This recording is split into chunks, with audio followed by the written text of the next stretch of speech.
Every trip ended with me exhausted and angry until I changed 5 tiny habits.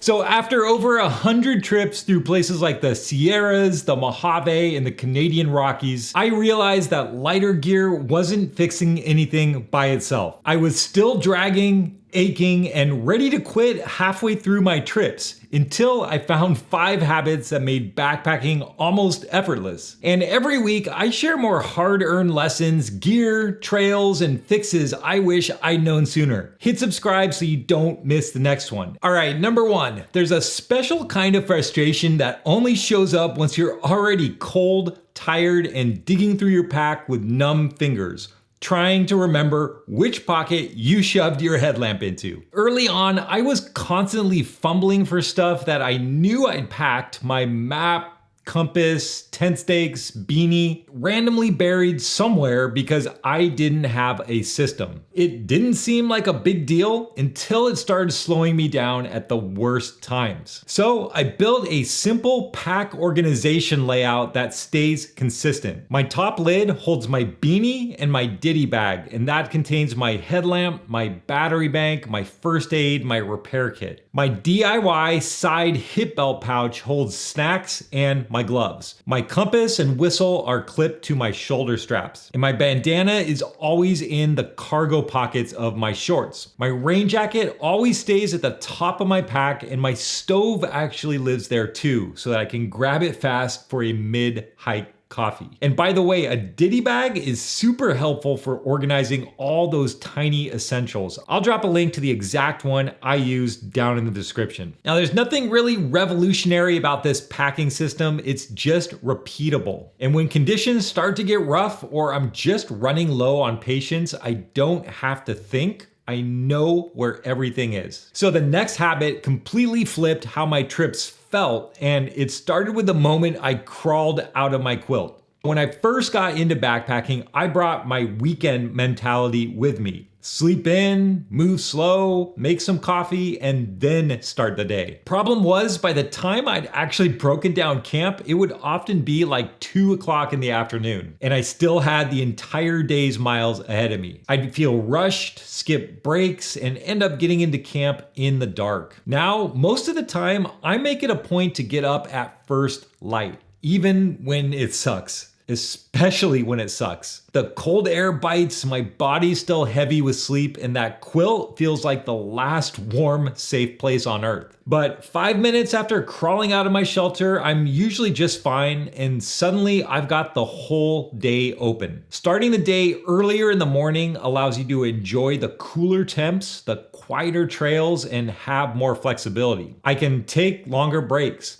Hit a side trail if something looks interesting. I can take my time setting up camp and actually enjoy the evening instead of crashing into it. So I started letting the sunrise be my alarm clock. And I know this isn't for everyone, but I stopped pretending that I could sleep in till noon every day and still have the kind of trail day that I wanted. Now I'm rolling out of the quilt at first light, whatever time that is. Some mornings that's 5 o'clock, other mornings it's 7, depending on the seasons. But the moment I stopped hitting that mental snooze button in my sleeping bag or in my hammock, the whole day felt bigger. And that alone made backpacking feel more like an adventure again. And if any of this is clicking, remember to hit subscribe. I drop tips like these every week, and it's the stuff I wish someone had told me years ago. So this next one solved one of my biggest pain points, those chaotic late night camp setups that used to wreck my evenings. So early on, my entire camp routine was total chaos. I'd roll into camp, dump my entire pack onto the ground, and just start reacting. Hungry? Okay, I'll cook first.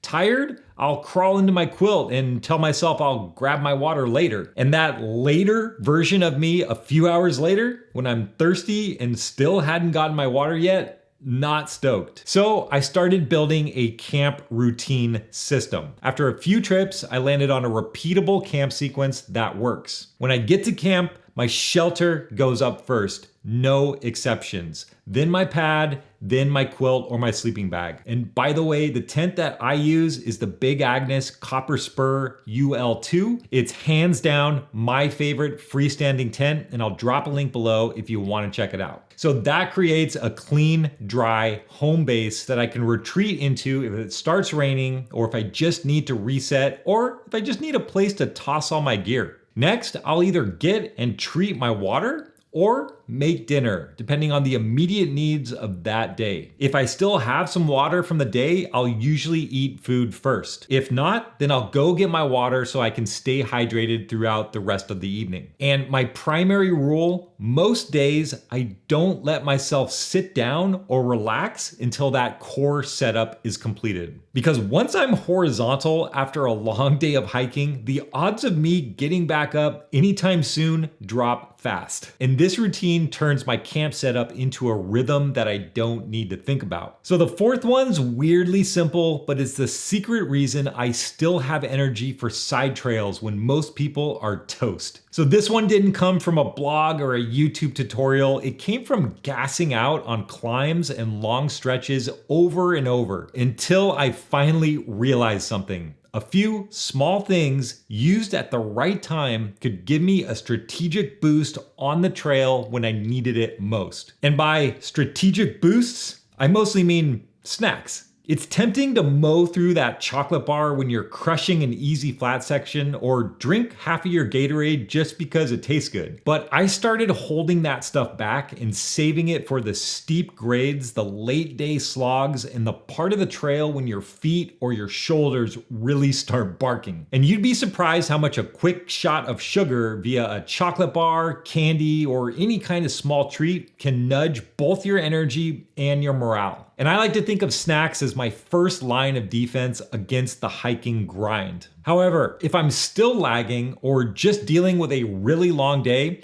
I'll often bust out my second weapon, my headphones. I'll throw on one of my playlists and suddenly the foot pain dulls just a little bit and the next stretch starts to feel a little more manageable. And look, if you're someone that prefers silence or just the natural sounds of the backcountry around you, that's completely valid. This isn't an all or nothing thing. And I'm not like strict about this stuff either. Sometimes I will snack on my treats during an easy stretch, or I'll put on music even when I'm already in a good mood, or maybe I won't listen to music at all. But most of the time, I try to save those boosts for when the day really starts to lean on me. And that little bit of discipline makes the difference between dragging through the hard parts and actually moving through them and continuing to enjoy the day. All right, guys, so I learned this last one from a guide on a college overnighter. We were in the parking lot, and right before we hit the trail, our guide made everyone drink a full 2-liter Nalgene of water. No one was allowed to depart until every single bottle was empty. And that's when I first heard the term camel up.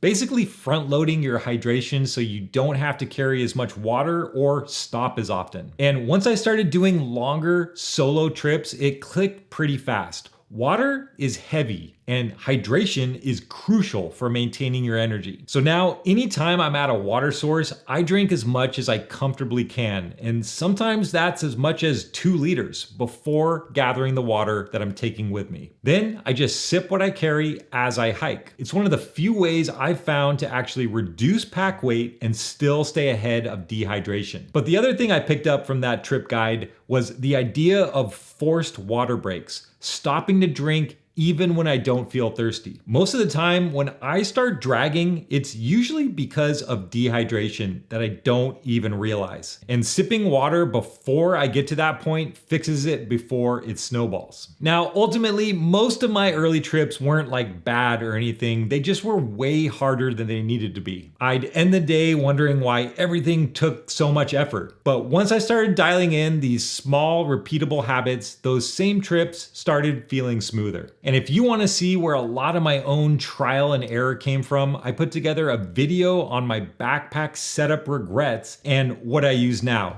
It's right up there. It's basically all the gear decisions I thought made sense until they didn't. So thanks for watching, guys. Hope this helped you out a little bit, and I'll see you on the next one.